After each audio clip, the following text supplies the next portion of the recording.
Well, this is huge. And for people who don't understand the Joe Rogan phenomenon and the massive, massive reach he has and the type of audience he has, Alex, because it's not just conservatives or right-leaning people. Joe Rogan was a big Bernie Sanders fan for the longest time. The whole COVID craziness seemed to red pill him a little bit, but he's got a very diverse audience, a massive audience, and Trump appearing on that program, I think, is going to be significant. Yeah, 100%. I think that could be a huge difference in this election if he can actually sway some voters, because Joe Rogan has a libertarian type audience. So it's really going to be able to be a huge, I mean, this could be the momentum that Trump needs. And really we're in the ninth inning. I mean, we're in the fourth quarter, whatever metaphor you want to say or analogy. I mean, it's the end of the game. So they need to, throw everything at the wall and see what sticks. And I think this could be big. So I'm excited for Donald Trump, considering the election's basically a month away. Oh, absolutely. It's bigger than any interview on MSNBC or CNN or CBS, ABC. The reach that Rogan has is incredible. Now, things aren't going particularly well for Kamala Harris. Not only is Saturday Night Live finally mocking her, and some of their skits, I've got to say, have been pretty good, but even the young kids are having a go. Hey, Jenny, did you do your chores today? Well, I grew up in a middle-class family. My mom, she was Indian, and I grew up in a middle-class family, and we are proud of our generation, and we all had small little towns, and we all grew up having small shops. Jenny, did you finish your schoolwork yet? Well, I grew up in a middle-class family, and we had small businesses. We had small businesses. It was great. Jenny, I thought I told you to take out the dog.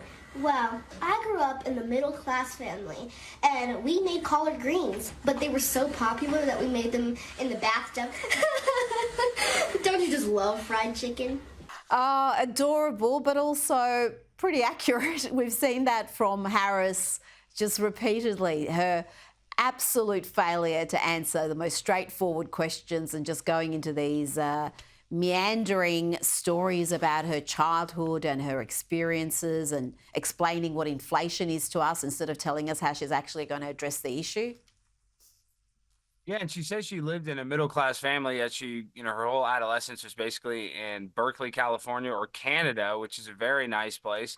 And, that's what's sad about Kamala Harris, is that she's not genuine whatsoever. She's such a phony. Same with Tim Walz. Like, people would like her more if she was genuine, but she just tries to pander to these people, and she's so inauthentic. Everybody can tell that she's not who she pretends to be, and how one second she has a Latina accent, the next second she has a Jamaican accent. I mean, she's almost like a stand-up comedian at this point, doing just impressions of different cultures. Yes, but we're laughing at her, not with her. There's a difference there. Now, another woman who has been talked about as a future presidential candidate, Michigan Governor Gretchen Whitmer, has caused outrage after participating in this weirdness.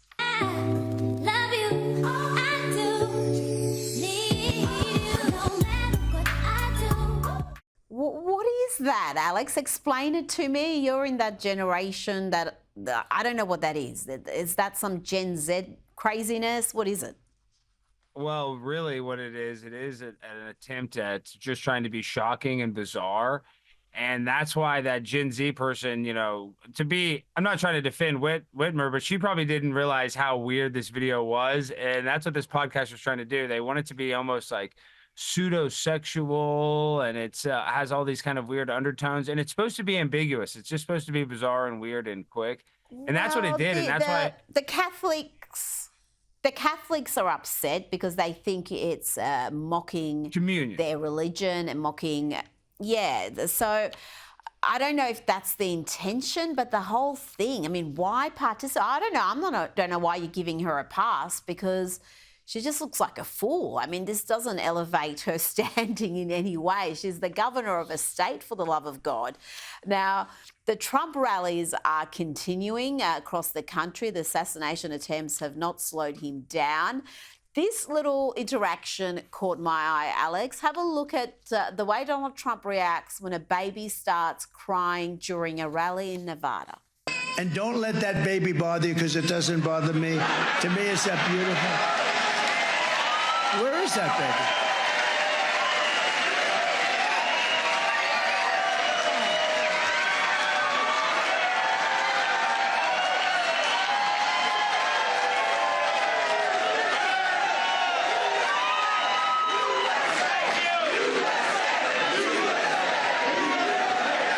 That's a good-looking baby. Don't worry about it, Mom. It doesn't bother me.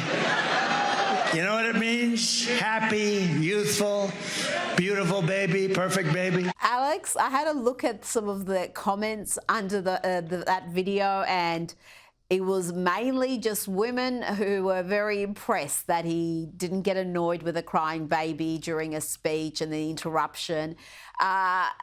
What do you reckon about that? Those little insights, I think, can be very valuable in telling you about a person.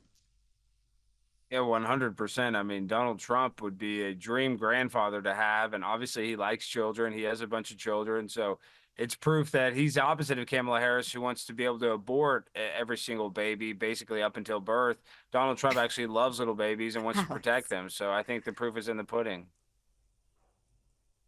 Now, the pro-biological reality sportswear brand XXXY Athletics has released an ad absolutely blasting Nike over its refusal to stand by women and women's sport, to protect it from the radical gender ideology that sees males identifying as women competing against women. Have a look. Dear Nike. Dear Nike, why won't you stand up for me? Why won't you stand up for me? Why won't you? Why do you claim to support women and girls? Yet when we need you most, You remain silent. Today, males are claiming our identity. Our sports, Our spaces. men and boys are stealing opportunities, medals, trophies. and our future. And it's not fair or just. In fact, it's often dangerous. Yet you refuse to use your platform to stand up. You say you're for social justice and progress. So why do you allow men's rights to come before ours? See, with a big platform, Comes an even bigger responsibility. you have a chance to do the right thing. Not just do the easy thing. Alex, they're absolutely right. Nike has been very active politically. It's taken a stand on a bunch of political issues, from BLM to burqas. It has used Dylan Mulvaney to advertise its female clothing range. So it's definitely taken a position on this issue. It just hasn't taken a position that supports biological girls and women. Well, you know, I hate to say it, Rita, but I actually side with Nike on this here in America, because I like transgenders in women's sports because I can gamble on them and I can win money like Leah Thomas. I mean, I'm basically very Alex. wealthy now. We can. They give us odds here in Las Vegas. I've won more money on these transgenders in women's sports than any of the women that could ever do. So I don't want to outlaw it personally, but I can understand why those women are affected, and I'm very empathetic to them. You are thinking of only yourself. But you're right, there won't be too many women in women's sport if we let the men participate, because there's a reason why we've got the different categories. How important is that issue? I said it is one that some in the feminist movement are talking about. Obviously, it's not up there with inflation or illegal immigration, crime. But is it something that's been talked about in the lead up to the election? Yeah, no, it actually is a really big issue. And then San Jose State women's volleyball team, there's been colleges forfeiting games against them because they have a transgender athlete. So it's just encouraging more transgenders to maybe transition their sex to get a competitive advantage. And sports in America is one thing that people actually care about. People care more about sports than they do politics. So it is a big issue. But the only thing is, I don't know if it's as big an issue as abortion or, you know, the economy, but 100% it's an issue that gets talked about a lot, especially in the media.